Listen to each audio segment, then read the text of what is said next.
श्री शिवाय नमस्तोभ्यम दोस्तों, हर हर महादेव। सावन की आप सभी को बहुत बहुत शुभकामनाएं। सावन का पवित्र महीना 30 जुलाई 2026 गुरुवार से प्रारंभ होगा और वहीं 28 अगस्त 2026 शुक्रवार तक चलेगा। दोस्तों, सावन का महीना भगवान शिव को अति प्रिय होता है। सावन के महीने में भगवान शिव का विधिवत पूजन करते हैं तो सारे रुके हुए कार्य पूर्ण होते हैं। तो आज के वीडियो में हम जानेंगे कि सावन के महीने में रोजाना समी वृक्ष के नीचे पार्थिव शिवलिंग का पूजन कैसे करना है, यानी सावन मास की सबसे सरल पूजा विधि आज के वीडियो में आपके साथ में शेयर करूंगी। तो देखिए, सावन के महीने में अगर हम पार्थिव शिवलिंग या मिट्टी के शिवलिंग बनाकर पूजा करते हैं तो सभी प्रकार की मनोकामनाएं अति शीघ्र पूर्ण होती हैं। तो देखिए, इसके लिए हमें ज़्यादा कुछ नहीं करना है। हमें गमला लेना है। आप किसी भी पेड़ का गमला ले सकते हैं या फिर खाली गमले में मिट्टी से भरकर ले सकते हैं। एक तुलसी के पेड़ को छोड़कर बाकी कोई भी गमला आप ले सकते हैं। और फिर आपको पूजन अच्छे से समझ में आ जाए, इसीलिए मैं आपको समी के वृक्ष के नीचे गमले में पूजा करके दिखा रही हूँ। तो आप चाहे मिट्टी में खाली गमले को भर लीजिए या फिर आप पेड़ लगे हुए गमले को भी ले सकते हैं। तो यहाँ पर हमने क्या करना है, तो सबसे पहले हम गमले की सफाई कर लेंगे। इसमें जो सूखी पत्ती कंकड़ वगैरह हम सब हटा देंगे। इसके बाद में इसके अंदर हम गंगा जल डालकर अच्छे से पवित्र कर लेंगे। गमले में जो मिट्टी है उसी से हमें शिवलिंग बना लेना है। उस मिट्टी से हमें अच्छी सी पिंडी बना लेनी है, छोटी सी। इसी को हम भगवान शिव जी का स्वरूप मानकर पूजा करेंगे। तो जो आप छोटे से शिवलिंग बनाए हैं उसको आप गमले में स्थापित कर लीजिए। इसके बाद में हम हाथ जोड़कर संकल्प करेंगे, अपना नाम, अपने गोत्र का नाम बोलकर। तो हे भगवान शिव शंकर, हे भोलेनाथ, आज मैं आपका पूजन कर रही हूँ या कर रहा हूँ। आप मेरी पूजा को स्वीकार करें। पूजा में रही कमियों के लिए मुझे क्षमा करें। तो इस तरह से संकल्प करने के बाद फिर हम पूजा शुरू करेंगे। तो सबसे पहले हम जल चढ़ाएंगे, उसके बाद में हम कच्चा दूध चढ़ाएंगे। आप चाहें पंचामृत भी समर्पित कर सकते हैं। इसके बाद में हम फिर से जल चढ़ा देंगे। 3 बार यहाँ पर हमें अभिषेक करना है। इसके बाद में देसी घी या तिल के तेल का दीपक प्रज्वलित कर देना है। इसके बाद में भगवान शिव जी को जनेऊ समर्पित कर देंगे। आपके पास जनेऊ नहीं है तो कोई बात नहीं है, आप सिर्फ वस्त्र स्वरूप कलावा भी समर्पित कर सकती हैं। इसके बाद में हम चंदन से तिलक करेंगे। चंदन आप सफ़ेद या पीला कोई भी ले सकती हैं। मैंने यहाँ पर त्रिपुंड बना दिया है। इसके बाद फिर मैं चावल समर्पित करूँगी और इसके बाद में हमें बेलपत्र समर्पित करना है।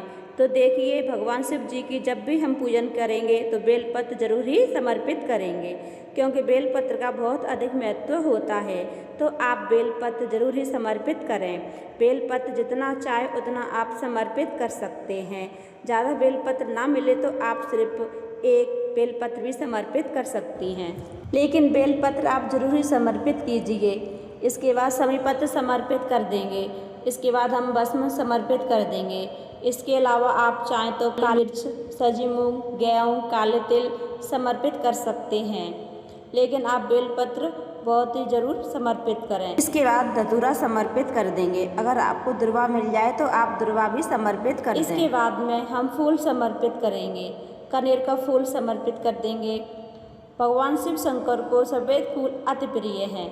सफ़ेद फूल हम समर्पित कर देंगे। मदार के फूल मिल जाए तो आप समर्पित कर दें, ना मिले तो जैसे भी फूल आपको मिल जाए आप समर्पित कर दें।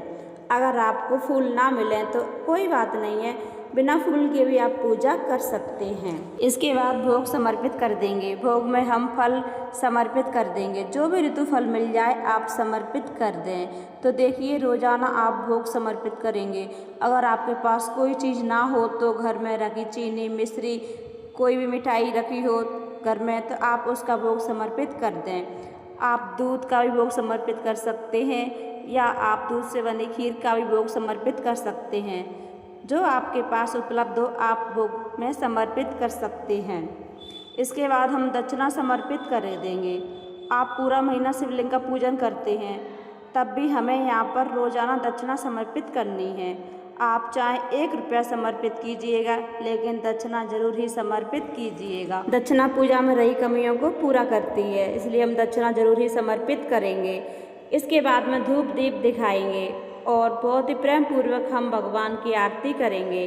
तो देखिए जब भी हम शिवलिंग का पूजन करेंगे तो समस्त परिवार का पूजन हो जाता है।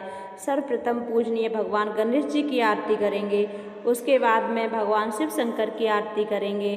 बहुत ही प्रेम पूर्वक आरती करने के बाद हम हाथ जोड़कर पूजा में हो रही कमियों के लिए हम क्षमा याचना करेंगे और अपनी मनोकामनाओं को पूर्ण करने के लिए भगवान शिव शंकर से हम प्रार्थना करेंगे। तो इस तरह से हमारा पूजन पूर्ण हो जाएगा।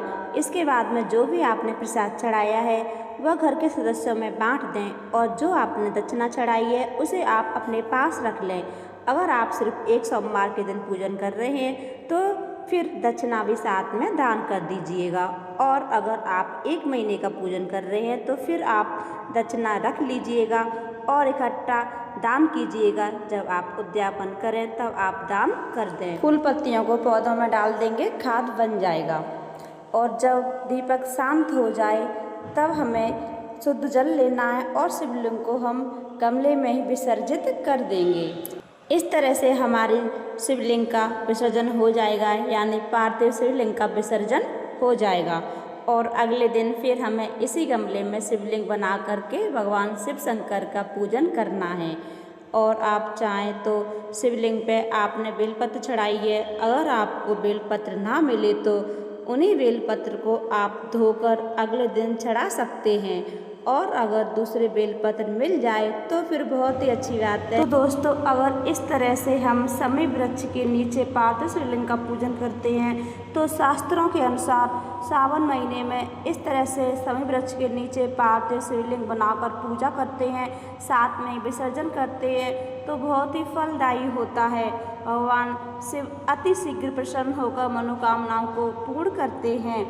तो आप पार्थिव शिवलिंग बनाकर पूजा जरूर कीजिएगा। सावन के सोमवार आने वाले हैं।